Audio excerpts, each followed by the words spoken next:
November 15, 1987. Gunshots rang out in Ouagadougou, the capital of Burkina Faso. Within minutes, a president was dead. He was only 37 years old. His name was Thomas Sankara. Some called him a revolutionary.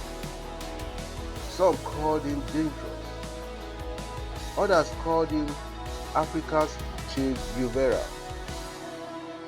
But one thing was clear: he was different. He reduced his own salary. He refused luxury. He sold off government Mercedes cars. He told African leaders to stop begging foreign powers. And he said something many leaders were afraid to say. At the United Nations in 1984, he stood before the world and declared, "Debt cannot be repaid. If we do not pay, lenders will not die. But if we pay, we will die." That was not a whisper. That was a challenge. The question is not just how he died. The real question is, why was a 37-year-old African president such a threat? In this video, we look at the life, the leadership, and the price of integrity. By the way, to enjoy stories of people, places, and purpose, welcome to Living with Charlie, where we explore real lives and the lessons they carry. Here we learn from others so we can live more richly and more intentionally. If that resonates with you, I invite you to subscribe and join our growing community. Now back to our story. Before he became president, Thomas Sankara was a soldier. He was born in 1949 in what was then called Upper Volta, a poor West African country under strong French influence.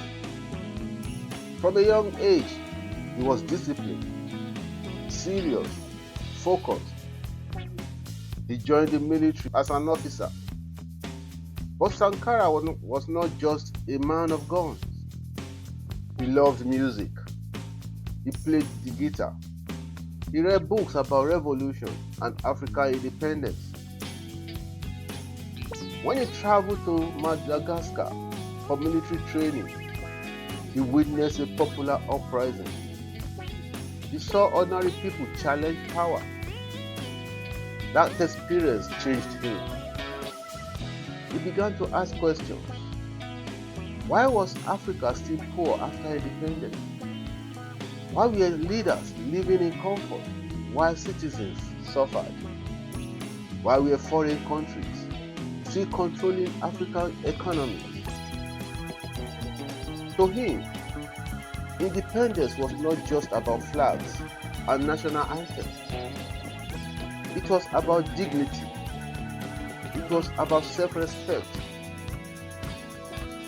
By the early 1980s, Upper Volta was struggling. Corruption was common. Poverty was deep. Many people had lost hope. Then, in 1983, at just 33 years old, Captain Thomas Sankara came to power through a coup. But what surprised people was not how young he was. It was how serious he was. From the very beginning, he made something clear.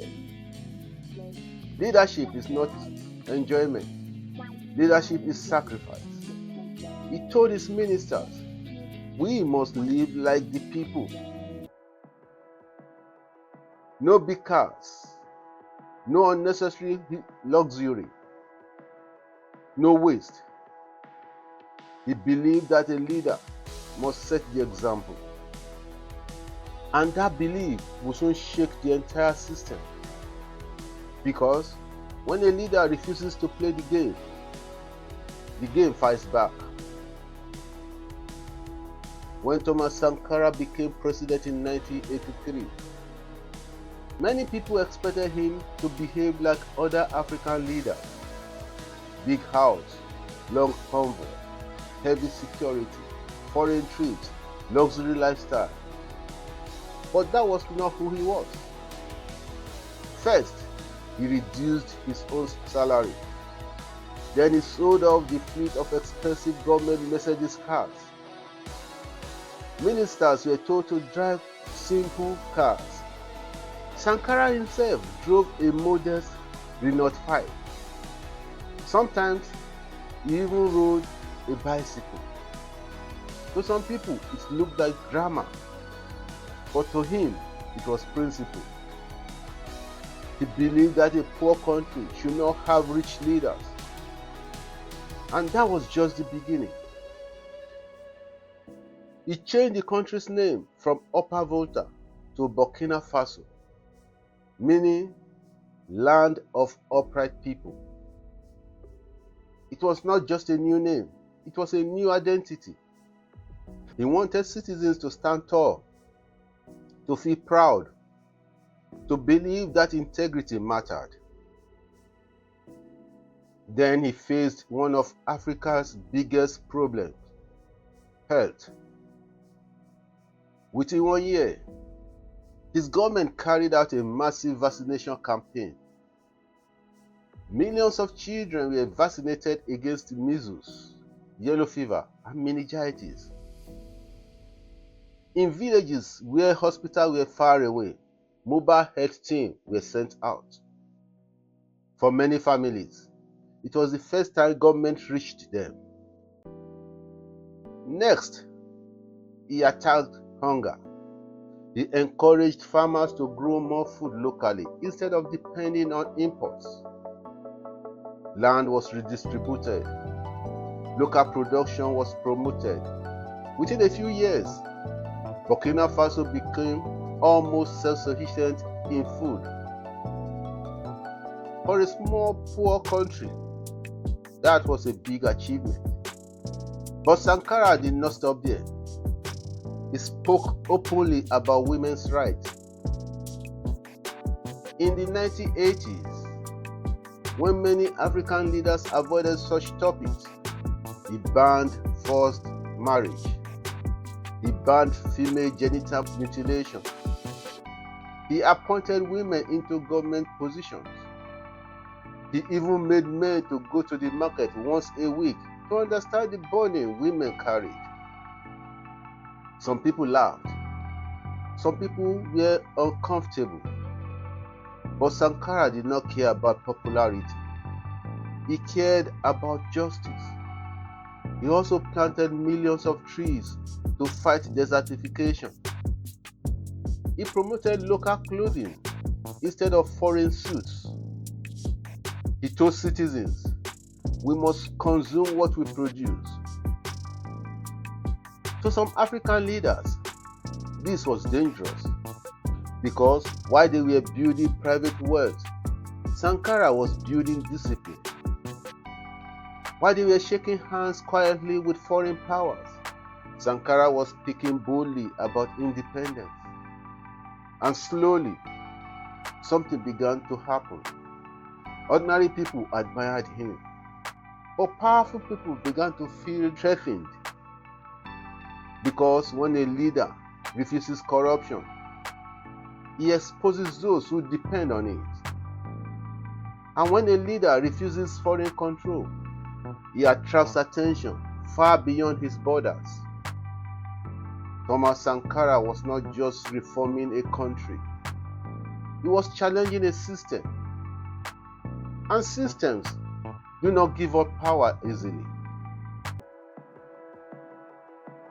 By 1984, Thomas Sankara was no longer just a young African president. He had become a voice. And not everybody liked what he was saying. That year, he traveled to New York to speak at the United Nations. Many African leaders used that stage to ask for aid. Some spoke softly, careful not to offend powerful countries. But Sankara did not go there to beg. He went there to challenge. Standing before the world, United Nations, he spoke about debt. At that time, many African countries owed huge amounts of money to foreign lenders, including institutions like International Monetary Fund and the World Bank. This debt came with conditions: cut spending, remove subsidies, open markets, depend on imports. Sankara asked a simple question: how can Africa develop if it is always paying back money that was borrowed by former colonial systems? Then he made a bold statement. He said African countries should refuse to pay the colonial debt. He warned other leaders, if Burkina Faso stands alone, I will not be here at the next conference. It was not a joke. It was a warning. Because he understood something clearly. Power does not like to be challenged. Sankara also criticized foreign aid. He said aid sometimes keeps Africa dependent. He argued that redevelopment must come from self-reliance. Produce what you eat, wear what you make, believe in your own capacity. To ordinary Africans, this sounded powerful. To some global powers, it sounded rebellious. At the same time, it was also pushing African unity. At meetings of the Organization of African Unity, he encouraged leaders to stand together. He believed that if African nations united, they will have bargaining power. But unity is not easy. Some leaders feared instability. Some feared losing foreign support. Some simply preferred the comfort of the existing system. Inside Burkina Faso, the pressure was also building. Economic changes were happening fast. Some elites were unhappy. Some traditional leaders felt sidelined. Some within his own government began to worry that Sankara was moving too quickly. Revolution sounds exciting, but revolution creates enemies. And the more Sankara spoke boldly on the international stage, the more isolated he became politically. He was admired by the youth. He was respected by the activists. But among powerful circles, both inside and outside Africa, he was becoming a problem. And history has shown something again and again.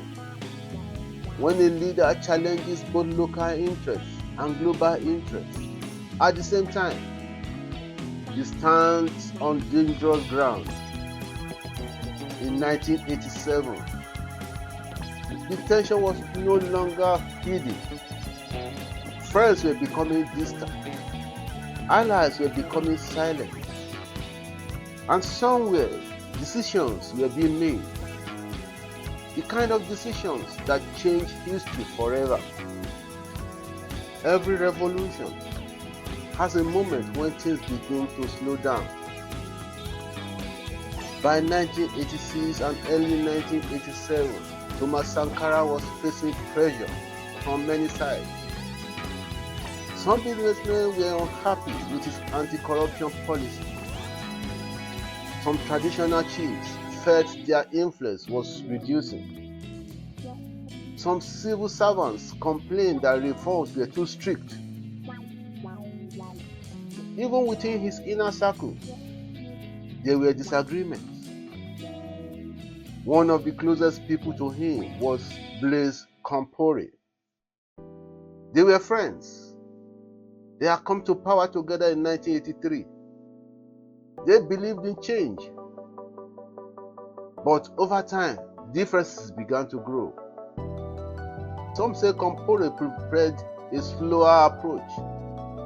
Some say he believed Sankara was isolating Burkina Faso internationally. Others believe outside forces were watching closely and encouraging division. What is certain is this: trust began to weaken. Meetings became tense. Allies became cautious. And Sankara, still young and confident, continued pushing forward. He did not slow down. He did not soften his message. He did not compromise.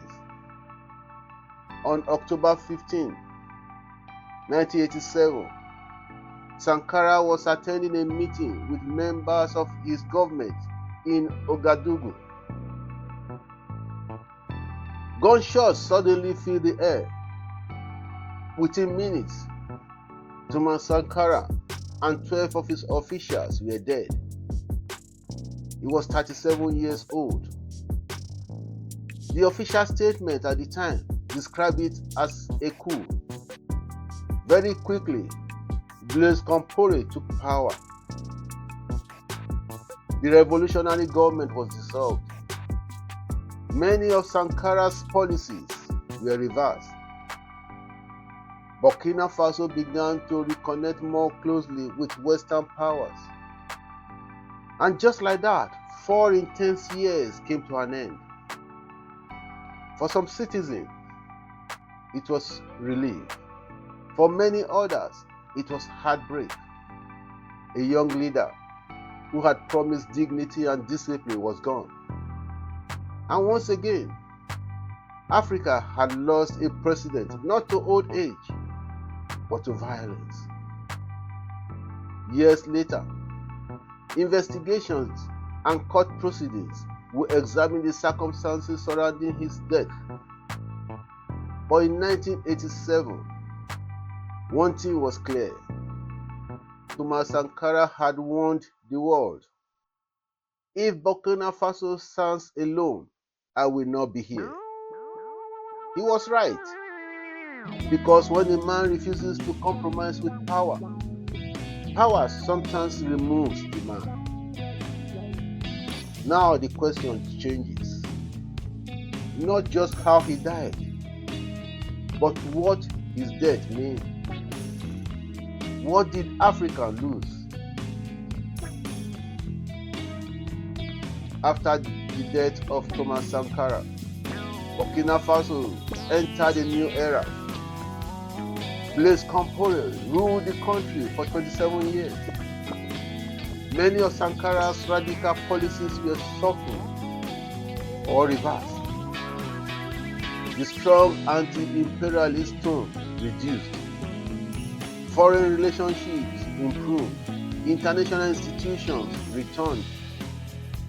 On the surface, things became more stable. But something had changed.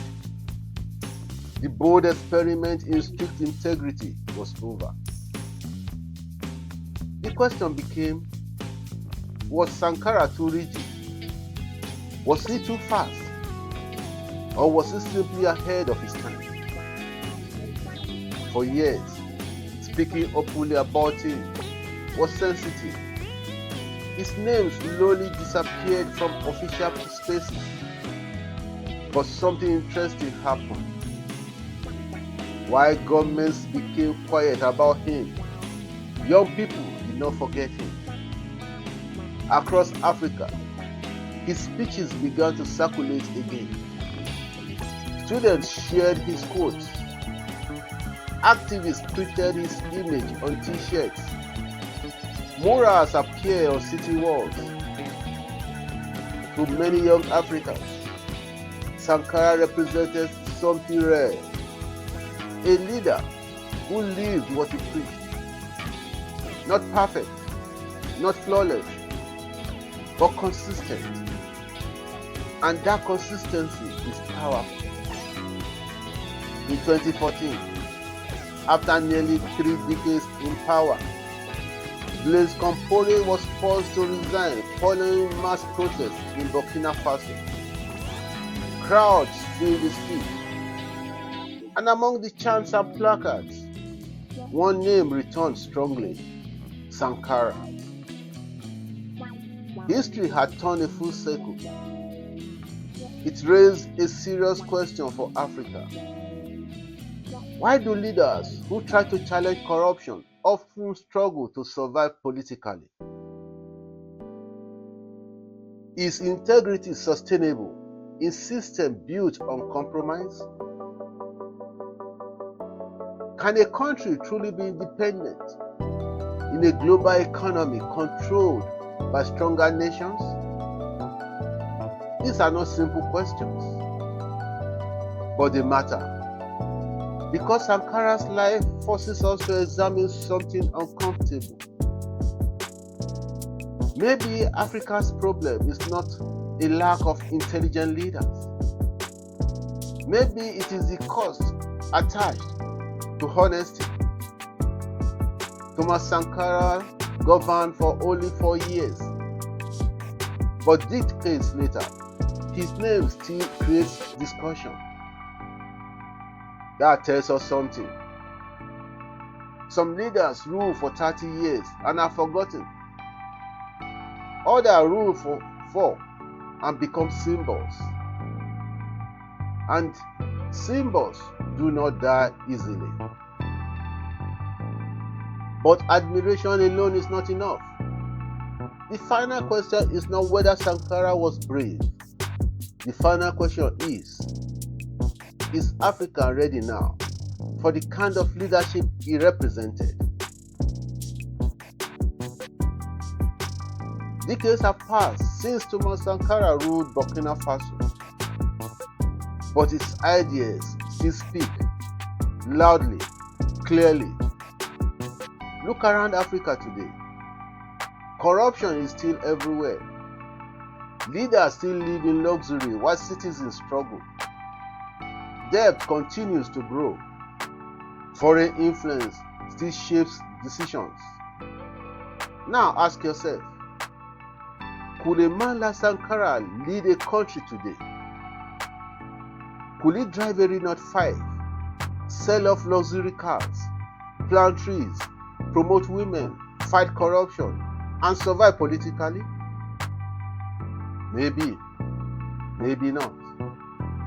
What is certain is this: Africa still needs leaders with courage. Leaders who think beyond themselves. Leaders who put dignity above comfort. Leaders who challenge system, even when the system pushes back. And maybe that is the biggest lesson of Thomas Sankara's life. Leadership without compromise is costly. But compromise without integrity costs an entire nation. So, what will Africans choose? Will it continue following the easy path? Or will it stand upright like Burkina Faso once did? The answer is not in history books. It is in the people. And maybe it is in you.